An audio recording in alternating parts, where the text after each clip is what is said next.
Digi siremi de mit parpemi. Damadi dem de pia.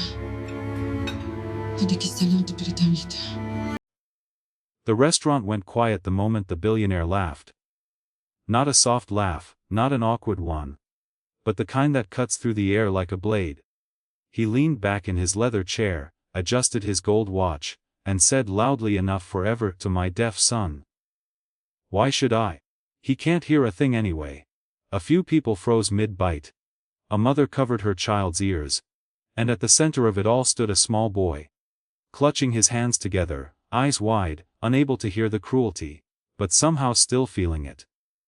What happened next would change every life in that room forever. Before we continue, take a moment. If stories about humanity, courage, and unexpected heroes move you, like this video and subscribe to the channel. These stories don't just entertain, they remind us who we are meant to be. Now, let me tell you how this all began. The boy's name was Leo. He was 8 years old, born with profound hearing loss, and had learned very early that the world was not designed to slow down for him. He communicated through sign language and expressions. His smiles were careful, his curiosity quiet, and his trust fragile. That evening, Leo sat at a corner table with his mother, Anna, a woman whose strength came from exhaustion rather than confidence. She worked 2 jobs, barely slept, and lived with the constant fear that one day her son would feel smaller than he already did. They hadn't planned to eat at this restaurant. In fact, Anna had been saving for weeks just to afford a simple dinner. It was Leo's birthday. No party, no gifts. Just a promise to Nate. We'll eat somewhere nice. Leo didn't hear the promise, but he saw it in her eyes. Across the room sat Victor Hale. Everyone knew that name. Victor Hale was a self-made billionaire, celebrated on magazine covers, feared in boardrooms, admired by people who confused money with greatness. He wore confidence like armor and spoke as if the world owed him attention. That night, he was dining with business partners, celebrating another acquisition. To him, the restaurant wasn't a place to eat, it was a stage. The trouble started when Leo accidentally bumped into Victor's chair while walking back from the restroom. The glass on the table rattled. Victor turned slowly. Irritation spreading across his face. Watch where you're going. Victor snapped. Leo didn't respond. He simply looked confused. Anna rushed forward, signing quickly to her son, then turning to Victor. I'm so sorry, she said gently. My son is deaf. He didn't mean to. Victor raised an eyebrow. Deaf? He smirked. Then maybe keep him at home. This isn't a playground. The words hit harder than a slap. Anna's face flushed, but she swallowed her pride. She signed to Leo again, telling him to sit. Leo nodded, sensing tension he couldn't hear.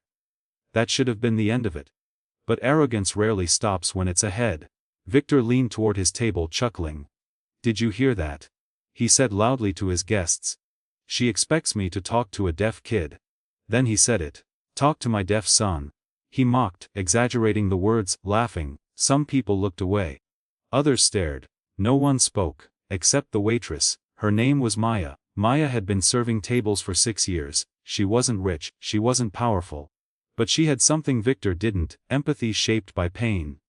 Her younger brother had been deaf too. He'd been mocked, ignored, dismissed until the world wore him down. When Maya saw Leo's hands trembling, something inside her broke. She walked to Victor's table, calm but steady. She said, "You need to stop." Victor looked up, surprised. "Excuse me. You're mocking a tenued, Maya deaf child." Victor scoffed. "I'm a paying customer. Mind your job." Maya didn't raise her voice. She didn't insult him, she did something far more powerful. She turned to Leo, she knelt. And she signed, slowly and clearly, "You are safe. You did nothing wrong." Leo's eyes lit up. For the first time that night, he smiled. The room felt different now. People leaned in. Phones lowered. Breaths held. Victor's smile faded. "What is she doing?" he muttered. Maya stood back up and looked directly at him. "I'm talking to him," she said. "Because he understands more than you think. And maybe more than you ever will." Silence, not the absence of sound but the presence of truth. Victor felt something unfamiliar crawl up his spine.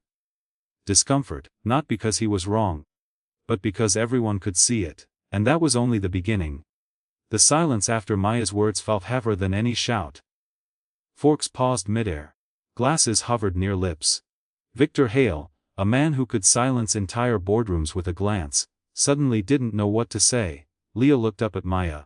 His small fingers moving carefully as he signed back, "Thank you." Maya smiled, not the polite smile of a waitress, but the kind that comes from recognition. From memory. Anna's eyes filled with tears. She hadn't expected help. She never did. Victor cleared his throat. "Is this some kind of performance?" he snapped. "I didn't come here for a lecture." Maya didn't argue. She simply said. Neither did he. That was when something subtle but powerful happened. People began to stand not physically but morally. A man at the next table shook his head. An elderly woman whispered, "Shameful." A teenager lowered his phone, suddenly embarrassed that he had been recording for entertainment instead of intervention. Victor felt it. The shift, the loss of control. "Manager!" he barked. "Get her away from my table." The manager hurried over, sweat forming at his temples. He recognized Victor immediately. Everyone did. "Sir, Maya spoke first. "I'll go," she said calmly. "But I won't apologize." She turned to Leo one last time and signed, "You matter." Leo nodded. He touched his chest. Then pointed at her, a gesture that meant, "I won't forget you." Victor watched the exchange, irritation burning behind his eyes. "Unbelievable," he muttered. "Making a scene over a disability." Anna finally stood up. Her legs were shaking, but her voice didn't. "My son's deafness isn't the problem," she said. "Your lack of humanity is." Victor laughed again, but this time it sounded hollow.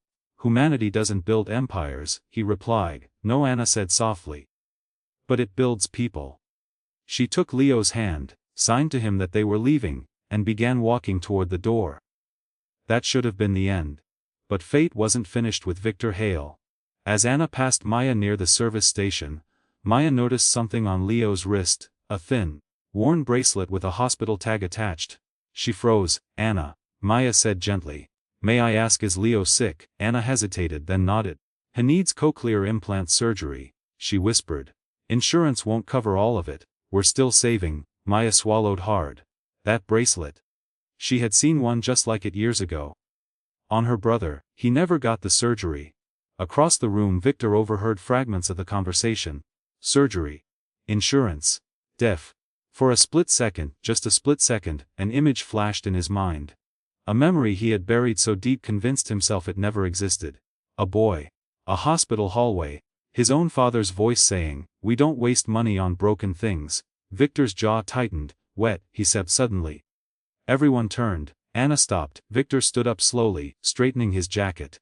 "How much?" he asked at a frown. "Excuse me." "The surgery," Victor said. "How much does it cost?" Maya stared at him, suspicious. Anna hesitated. "Why?" Victor exhaled sharply, as if annoyed at himself. "Just answer." Anna spoke quietly. $120,000. A murmur rippled through the room. Victor scoffed. "That's it." Maya's eyes flashed. "That's not for everyone." Victor reached into his pocket, pulled out his phone, and tapped his screen. He said flatly. "All of it." Gasps. Shock. Confusion. Anna's breath caught. "No," she said immediately. "We don't want charity." Victor looked at her. "It's not charity," he said. "It's convenience." Maya stepped forward. "You don't get to insult a child and then buy forgiveness." Victor's voice rose. "You think I care about forgiveness?" Maya met his gaze. "Then why are your hands shaking?" They were. Victor clenched them into fists. For the first time that night, Leo looked directly at Victor. He couldn't hear the words, but he saw the tension, the anger, the confusion. Slowly, carefully. "He signed something," Maya translated. "He says, 'Why are you angry?'" The question hit Victor harder than any accusation. Why was he angry? Because the child reminded him of someone. Someone he failed. Victor turned away. "Forget it," he muttered. "I don't owe anyone anything." He grabbed his coat and walked toward the exit. But as he passed Leo, the boy did something unexpected. He tapped Victor's hand. Victor froze. Leo placed his small palm against Victor's chest and signed slowly, deliberately. Maya's voice trembled as she translated. "He says, 'I forgive you.'" Victor felt his chest tighten. His vision blurred. He yanked his hand away and stormed out into the night. The door slammed. But the story didn't end there. Because forgiveness has a way of following people, even those who run from it. We're just getting started. Continue, and I'll write part 3 where, the victor's buried past is revealed, Amaya confronts her own trauma, Leo faces a life-altering challenge. And the billionaire is forced to face the one thing money can't fix. This is building toward a powerful tear-inducing transformation. That night, Victor Hale didn't sleep. The penthouse was silent, wrapped in glass and city lights, but his mind was louder than any crowd. He stood by the window, staring down at the streets below, people moving, living, connecting, things he had mastered observing but never truly joining. Leo's hands haunted him. I forgive you. Victor poured himself a drink, then stopped. His hand trembled again. He set the glass down untouched. He hadn't felt this unsettled in decades. The memory he'd fought so hard to bury crept back in pieces. A hospital corridor that smelled like disinfectant. A woman crying softly, and a boy. His younger brother, Daniel, sitting on a bed, fingers tapping patterns in the air because words had failed him. Daniel had been deaf too. Victor squeezed his eyes shut. Their father had been a titan of industry, ruthless and revered. When the doctors explained the surgery, the cost, the uncertainty, his father hadn't hesitated. We don't invest in defects, he'd said. Victor had been 6 at her stand. Young enough to be powerless. Daniel never got the surgery. He withdrew into silence, not just of sound, but of spirit. Years later, Daniel took his own life. Victor had built his empire on the ashes of that guilt. Money, control, power. If he owned everything, nothing could hurt him again, or so he thought. Across town, Maya sat on the edge of her bed, staring at her hands. She hadn't planned on confronting anyone that night, especially not a billionaire. But when she saw Leo, she hadn't seen a stranger. She had seen her brother Sam. Sam had been brilliant, gentle, invisible to a world that refused to slow down. When he died, Maya promised herself she would never stay silent again. Even if it cost her everything. Her phone buzzed. A message from the restaurant manager. Corporate wants to talk. Tomorrow, she exhaled slowly. She knew what that meant. Meanwhile, Anna tucked Leo into bed in their small apartment. The city noise hummed outside the thin walls. Leo touched his bracelet and signed a question. Are we in trouble? Anna shook her head quickly and signed back, no, you were brave. Leo paused, then signed. The man was sad. Anna blinked. What do you mean? Leo searched for the right signs. His eyes were angry, but also lonely. Anna hugged him tightly, overwhelmed by the quiet wisdom of a child the world underestimated. The next morning, headlines exploded. Blio no mil HSDF KLD de Mike Ras STNs, UP. The video had gone viral overnight, millions of views, outrage, praise, debate. Victor's phone wouldn't stop ringing. Investors, PR teams, lawyers. This is a disaster, it said breathlessly. We need a statement apology. Damage control. Victor stared at the screen, watching the moment Maya knelt and signed to Leo. Watching himself laugh. No, Victor said finally. Cancel my meetings. What? I said cancel them. He grabbed his coat. At the restaurant, Maya sat across from corporate HR. They spoke in rehearsed tones about professionalism and brand image. We admire your compassion, the woman said. But confronting a customer, especially one like Mr. Hale, puts us in a difficult position. So I'm fired. Maya said calmly. The woman hesitated. We're placing you on unpaid leave. Maya nodded. She had expected worse. As she stood to leave, the door opened. Victor Hale walked in. The room froze. Maya's heart pounded. But she didn't look away. Victor dismissed the HR reps with a gesture. I'll take responsibility for this conversation, he said. They left. Silence. I'm not here to argue, Victor said. And I'm not here to justify myself. Maya crossed her arms. Then why are you here? Victor swallowed. Because I owe you the truth. He told her everything. His brother, the surgery, the guilt, the anger he'd worn like armor. I mocked that child because seeing him reminded me of what I lost, Victor said quietly. And instead of facing it, I attacked it. Maya listened. Tears forming despite herself. That doesn't erase what you did, she said. I know. I want to do something right, for once.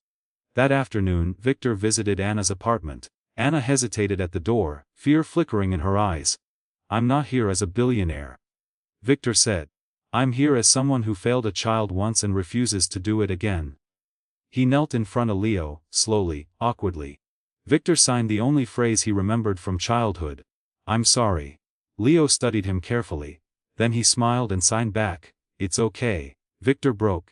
Tears spilled freely, no cameras, no audience. Just truth, the surgery was scheduled. Not as charity but as responsibility. Victor set up a foundation for children like Leo. Maya was offered a leadership role. Not because she was brave, but because she was necessary. Months later, Leo heard his mother's voice for the first time. And Victor Hale finally learned that wealth isn't measured in billions, but in the lives you choose not to ignore. The day of the surgery arrived quietly. No reporters, no headlines, no grand gestures. Just a hospital hallway filled with nervous hope. Leo sat on the bed swinging his legs, wearing a gown far too big for his small frame. He wasn't scared. Not because he understood everything, but because everyone around him was finally calm.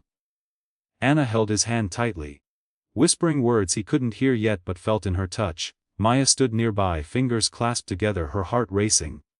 This moment felt unreal. For years, she had watched doors close on people like Leo. Today, one was finally opening. Victor arrived last, not in a suit, no watch, no entourage. Just a man carrying the weight of his past and the fragile promise of redemption. He stopped at the doorway, unsure if he belonged there. Leo noticed him first. He smiled and waved. Victor swallowed hard and waved back. He stepped closer and signed carefully, imperfectly, but sincerely. You are very brave. Leo grinned and signed back. So are you. The doctor entered. It was time. Anna kissed Leo's head, signing I love you over and over. Maya touched his shoulder, tears slipping free.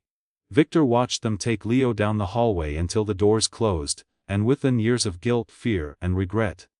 The wait was long. Too long. Anna paced. Maya prayed silently. Victor sat unmoving, staring at the floor like a man finally listening to his own thoughts. After hours that felt like a lifetime, the surgeon emerged. It went well, he said. Anna collapsed into tears. Maya covered her mouth, sobbing openly. Victor exhaled a breath he felt he'd been holding for decades. Weeks later, they gathered again, this time in a quiet therapy room. Leo sat in a chair, a small device behind his ear. Anna knelt in front of him, hands shaking. The audiologist nodded. Go ahead. Anna spoke. Lao baby, can you hear me? At first, nothing. Then Leo's eyes widened. He tilted his head. Mama. He whispered. The Runa cried out, pulling him into her arms. Maya sank into a chair, overwhelmed. The audiologist wiped her eyes. Victor turned away, tears streaming freely. For the first time in his life, he understood what real wealth sounded like. Months passed. The foundation grew. Children received help without humiliation.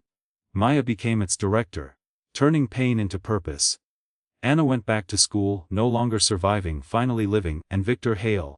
He stopped chasing applause. One afternoon, he visited a small park where Leo was playing, laughing, with other children. Victor sat beside him. Leo looked up and signed one last thing. Thank you for listening.